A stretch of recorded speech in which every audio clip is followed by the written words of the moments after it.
បាទសូមគោរពជម្រាបសួរដល់ពុកម៉ែបងប្អូនដែលតាមដាន Channel YouTube របស់ខ្ញុំបាទរាជេនលិចតនិចទាំងអស់គ្នាបាទ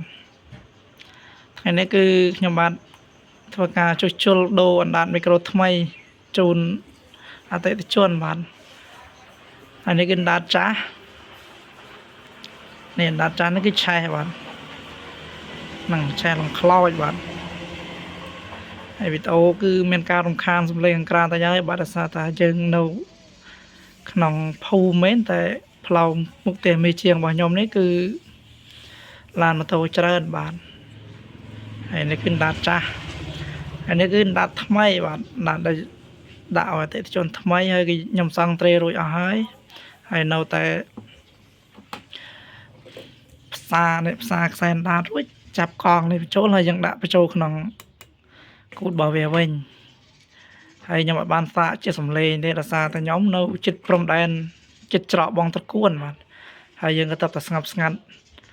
បានរយៈទៅយើងអត់ទៅសោះហ៊ានបន្លឺសំឡេងខាងតន្ត្រីទេបាទ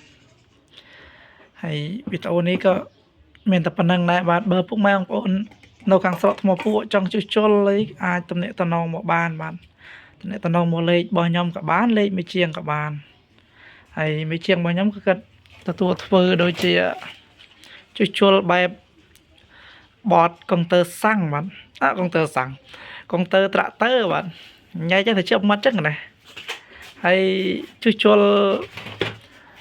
ផ្នែកខាងម៉ាស៊ីនត្រជាក់ក៏ជួសជុលដែរបាទនេះគឺគ្រឿងរបស់ម៉ាស៊ីនត្រជាក់ហើយតាក់ទងជាមួយប្រភេទការ៉ាសាំងអីគឺជួសជុលដែរបាទនេះគឺគ្រឿងរបស់ចាំតិចការ៉ាសាំងហើយនេះ